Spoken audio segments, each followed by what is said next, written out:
You're too old to have kids anyway, Amanda sneered, her hand resting smugly on the faint curve of her belly across the dinner table. Don't worry, Mom. I'll give you the grandchildren you deserve. Someone has to carry on the Morgan name. I clenched my fork, forcing a tight smile as my mother-in-law, Margaret, beamed at her daughter like she was royalty. My name is Catherine Morgan. I'm 38 years old. And for the past 5 years, I've endured Amanda's endless digs about my age and my supposed failure to produce children. Catherine's focused on her career, Margaret chimed in, her tone coated in passive disappointment. Some women just aren't meant to be mothers. Across the table, my husband David gave me a helpless glance, but true to form said nothing. He never challenged Amanda.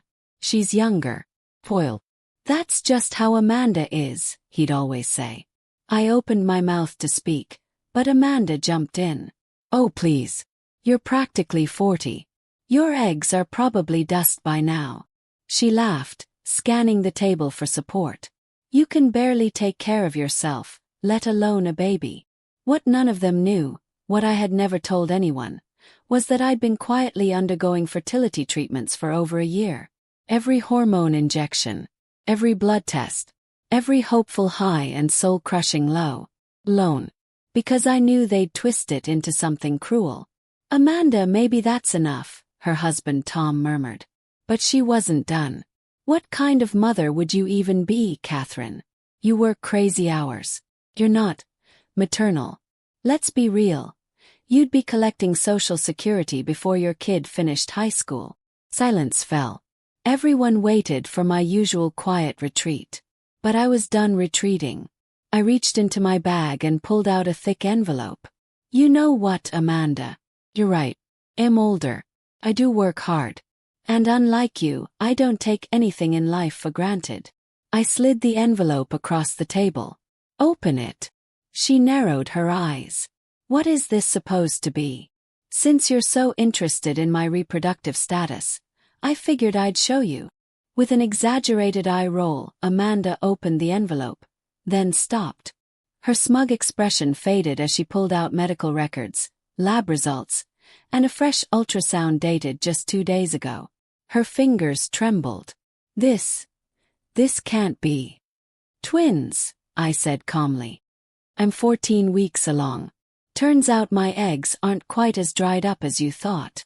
Margaret grabbed the documents from Amanda's hands, her eyes darting between the ultrasound and my face. But how? Why didn't you tell us? I took a deep breath, letting years of silence and pain surface. Because every time I've tried to share something meaningful, Amanda turns it into a weapon. I wanted to experience this without her spite. Without your judgment. David looked stunned. Honey. Why didn't you tell me? I met his eyes, my voice shaking. Because I've had 2 miscarriages in the past 3 years. And while I was breaking apart, you were too busy defending Amanda's jokes about my age and my childlessness. I didn't trust you with my pain. The room froze. Amanda's face drained of color. Margaret clutched the ultrasound, tears filling her eyes. 2 miscarriages. David whispered. You went through that. Alone. I nodded, brushing away a tear. I did. But now I'm 14 weeks pregnant with twins, and I've never felt more ready to be a mother. The family dinner that began with Amanda's usual passive-aggressive jabs had shifted into something else entirely. For the first time, they weren't just mocking me, they were seeing me. Really seeing me. The strength it had taken to endure their judgment while fighting my private battles in silence. But they didn't know the whole story. Not yet. The week following my pregnancy reveal was chaos. Suddenly, I was the center of attention, but not in the way Amanda had always demanded it. Margaret called every day, alternating between tearful apologies and overly eager questions about the twins. David tiptoed around me, guilt bleeding through every awkward glance and uncertain touch. But Amanda, she went quiet. Her usual stream of social media bump updates vanished. The scheduled maternity shoot, quietly cancelled. For once, she wasn't the star, and she had no idea how to handle it. Then came the brunch that changed everything. I've been doing research, Amanda announced as she breezed into Margaret's dining room, her voice syrupy and loud. Twin pregnancies at your age are extremely high risk. You'll probably have to quit your job. I sipped my tea without flinching. My doctor says I'm perfectly healthy. Actually, I added with a smile, she said I'm in better shape than most 30-year-old moms she sees. Amanda didn't miss a beat. Well, I've been reading forums, she said, lips pursed. And you should consider reducing to a single baby. It's safer. Forks paused midair. The room froze. I set my cup down gently. I'm sorry, what did you just say? I'm thinking about what's best for the family, Amanda replied smoothly. Mom agrees with me. Don't you? Margaret shifted in her chair. Well, I did read some concerning statistics. I pulled out another envelope. Funny you mention statistics, I said, spreading the contents across the table. Let's talk about genetics. Amanda went pale. When I started fertility treatment, I had to undergo full genetic screening, standard at my age, I explained, unfolding the medical documents. That's how I learned about a rare condition that runs in the Morgan family. It increases pregnancy risks in women over 35. Requires close monitoring, special diet, monthly testing. Amanda's hand flew protectively to her stomach. I don't know what you're talking about. That's odd, I said softly, tilting my head. Because someone with your condition would be under constant medical care. And yet, you've been surprisingly casual. Stop it, Amanda whispered.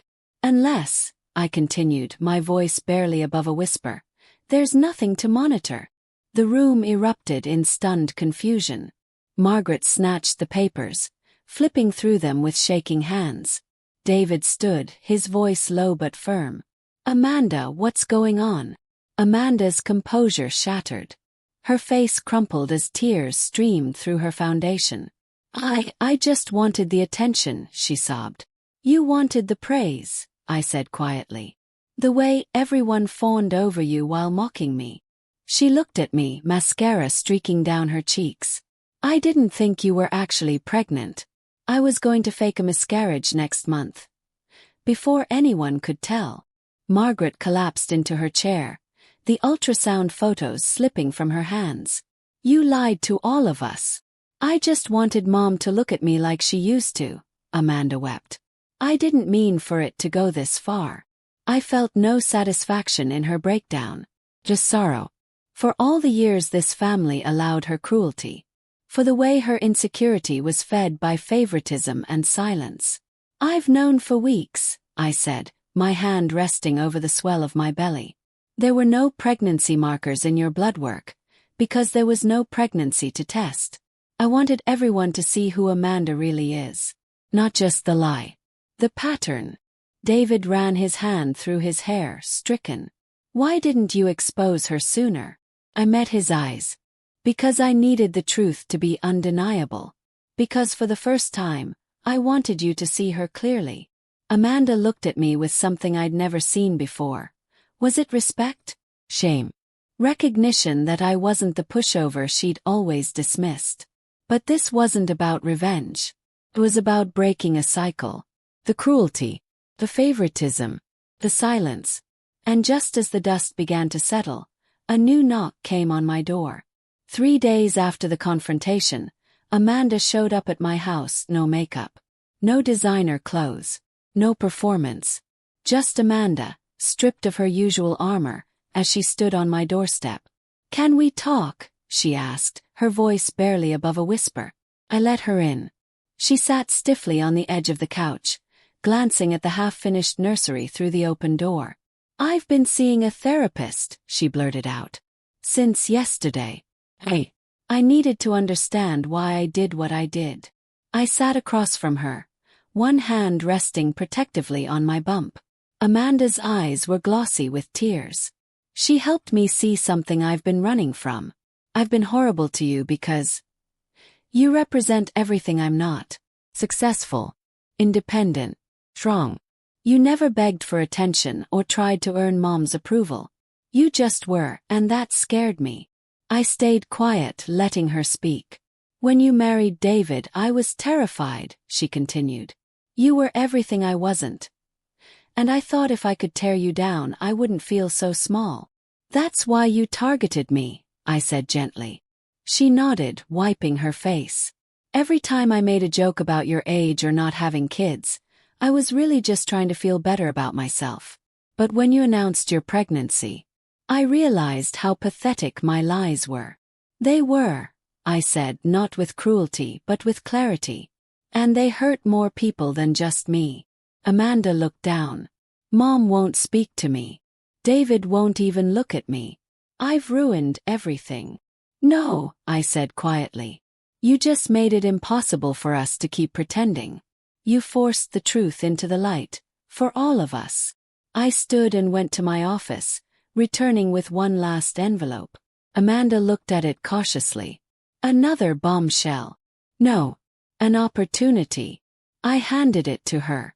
Inside was a brochure for a family therapy center, along with an appointment card. I booked sessions for all of us.